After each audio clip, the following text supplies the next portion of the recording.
बिस्मिल्लाहिर्रहमानिर्रहीम। इय्याका नअबुदु व इय्याका नस्तईन। मेरे पाकिस्तानियों, मैं आज अपनी सारी कौम को समझाना चाहता हूँ कि क्यों हम इस जगह पे पहुँच गए कि हम जेल भरो तहरीक का आगाज़ करना चाहते हैं। इसकी क्या वजह है?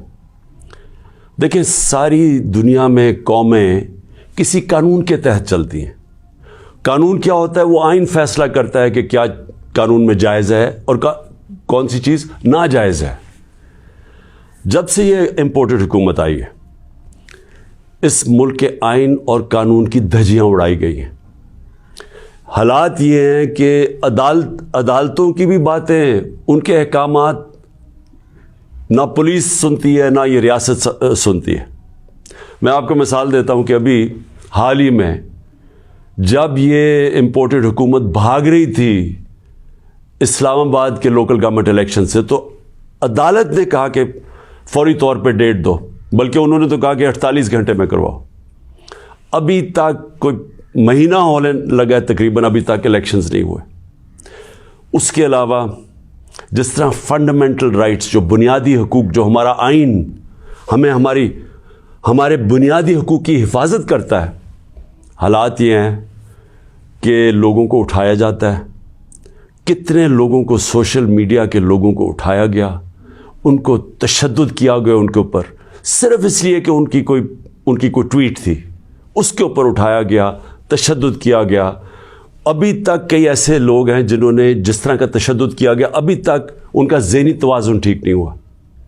आज़म स्वाति, कौन सा आइन, कौन सा कानून इजाज़त देता है कि एक ट्वीट के ऊपर नंगा करके उसके ऊपर तशद्दुद किया जाए, और फिर जब वो फिर से उसको जेल में डाला जाता है और फिर उसको कोई 30 उसके ऊपर FIR कोई बलूचिस्तान सिंध में की जाती है। शेख रशीद, आइन उसको अदालत उसको ज़मानत देती है, उसके बावजूद उसको उठा के ले जाते हैं और उसके ऊपर केसेस सिंध और बलूचिस्तान में कर देते हैं। फवाद चौधरी, अदालत 4 दफ़ा कहती है IG को कि पेश करो फवाद चौधरी को अदालत में, और वो उसको इस्लामाबाद ले जाते हैं। तो ये तो मैं थोड़ी मिसालें दे रहा हूँ। जो शहबाज गिल से हुआ, कस्टोडियल टॉर्चर, तशद्दुद, ये पाकिस्तान के कानून के ख़िलाफ़ है। तशद्दुद भी हुआ और उसको कोई रिलीफ नहीं मिली, और फिर डराया धमकाया गया और केसेस किए गए। पुरअमन एहतजाज हमारा था 25 मई को, उसके ऊपर जो जुल्म किया गया, कौन सा कानून और आइन एक जमहूरियत में इजाज़त देता है कि पुरअमन एहतजाज के ऊपर तशद्दुद करो? इन्होंने 3 धरने हमारे अगेंस्ट दिए और लॉन्ग मार्चेस की, किसके ऊपर हमने कोई सख्ती की? तो मैं तो ये थोड़ी सी मिसालें दे रहा हूँ आपको कि हमारा सारा जो हमारे आइन और कानून के ऊपर जो एतमाद है हम इस कौम का, वो उठता जा रहा है। और बल्कि हमें ये खौफ है कि जो अब आइन, जो जमहूरियत बेस होती है जिस आइन के ऊपर, और जमहूरियत के अंदर वाज़े तौर पे है कि 90 दिन के अंदर इलेक्शंस करवाने पड़ेंगे। हमने अपनी 2 हुकूमतें पंजाब और सिंध में क्यों गिराई, डिज़ोल्व की? खुद कोई ऐसे नहीं करता। हमने सिर्फ आइन को सामने रख के की कि हमें जब पता था कि 90 दिन के अलावा आप आगे नहीं जा सकते, तो हमने उसको सामने रख के इलेक्शंस की तरफ गए, इसलिए कि मुल्क एक बहुत बड़े बुरहान का शिकार है, एक पॉलिटिकल इंस्टेबिलिटी का शिकार है। और जब तक इस मुल्क में सियासी इस्तेकाम नहीं आता, हमारी माशत नहीं ठीक होने लगी। तो हमने कुर्बानियाँ दी 2 गवर्नमेंट्स की, जो तकरीबन 66% पाकिस्तान है, सिर्फ इसलिए कि आइन 90 दिन में इलेक्शन करवाता है। अभी तक कितने दिन हो गए हैं? 20-25 दिन हो गए हैं, अभी तक कोई डेट नहीं मिली। दोनों इलेक्शन कमीशन और ये जो 2 हुकूमतें, जो 2 गवर्नर्स हैं, उन्होंने डेट्स नहीं अभी तक दी, और ये सीधी पाकिस्तान के आइन की वायलेशन है। और अगर ये 90 दिन से आगे जाते हैं तो आइन बड़ा साफ है इसमें कि आर्टिकल 6 लगेगा। ये सारी कौम अब देख रही है पाकिस्तान की अदालतों की तरफ, और मैं ये वाज़ेह करना चाहता हूँ, ये वो पाकिस्तान में वक्त आ गया जो जस्टिस मुनीर मोमेंट हम कहते हैं, कि एक दफ़ा डॉक्ट्रिन ऑफ नेसेसिटी के तहत हमारी जो इस कौम का डाउन स्लाइड शुरू हुआ है, जो निचला सफ़र शुरू हुआ है, वो जो फ़ैसला था کہ ڈاکٹرن آف نیسیسٹی کے تحت آئین کو پیچھے ہٹا کے ہم نے طاقت کے ساتھ ہماری عدالتیں گئی. تو آج بھی وہی وقت ہے, سارا پاکستان دیکھ رہا ہے, ٹائم بدل چکا ہے. اگر یہ ہم نے دیکھا کہ اس سے آگے جاتے ہیں تو ہم نے یہ پلان کیا ہوا ہے کہ ہم نے اپنے آئین, اپنے ملک کے قانون کے رول آف لاء کے لیے, انصاف کے لیے ہم نے یہ جیل بھرو تحریک کا فیصلہ کیا, کیونکہ ہمیں کوئی نظر نہیں آ رہا کہ یہ جو وہ لوگ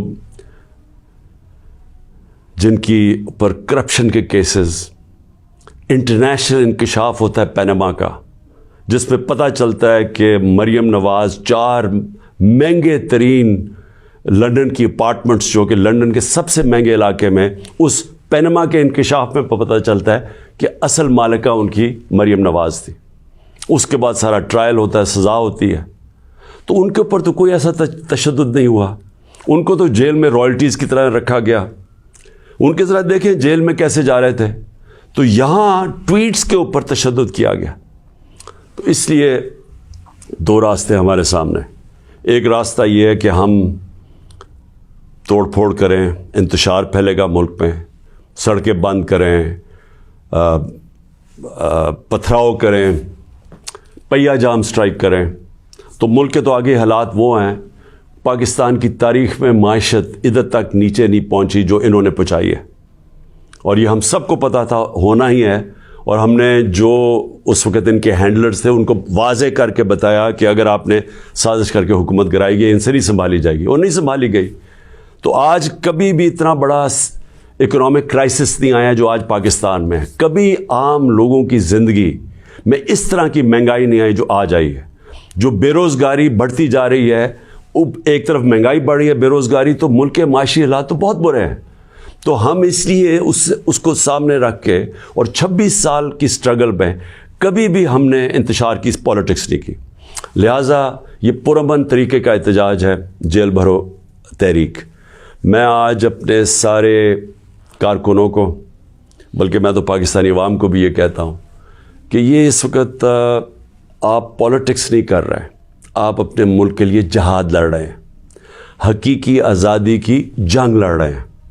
میں آج آپ سب کو کہوں گا کہ میرے اپنے کارکنوں کو کہ جو ہمارے ضلعی صدر ہیں, ڈسٹرکٹ پریزیڈنٹس جو ہیں, ان کے اوپر رجسٹریشن شروع کریں کہ جنہوں نے ہم پہلے ہر پاکستان کے شہر میں ہم جیل بھرو تحریک شروع کریں گے. تو پہلے میں چاہتا ہوں کہ والنٹیئرز اپنی رجسٹریشن کریں, اور اس کے بعد میں پھر آپ کو ڈیٹ دوں گا کس دن ہم نے جیل بھرو تحریک کا آغاز کرنا ہے, اور اس کی چند دنوں کے اندر ہوگی. اور اس لیے میں چاہتا ہوں کہ جلدی جلدی آپ اپنی آپ جو رضاکار ہیں وہ سامنے آئیں. اور انشاءاللہ میں یہ سمجھتا ہوں کہ یہ جو ہماری تحریک ہے, اس سے ہم وہ چیز حاصل کرنا چاہتے ہیں جو پاکستان کو ایک حقیقی آزادی بھی دے گا, اور حقیقی آزادی کا مطلب حقیقی جمہوریت وہ بھی دے گا. اور وہ انشاءاللہ وہی ایک پاکستان کو ایک وہ جمہوریت جدھر رول آف لاء ہے, جدھر قانون کی حکمرانی ہے, وہی پاکستان کو اس دلدل سے نکالے گا. شکریہ.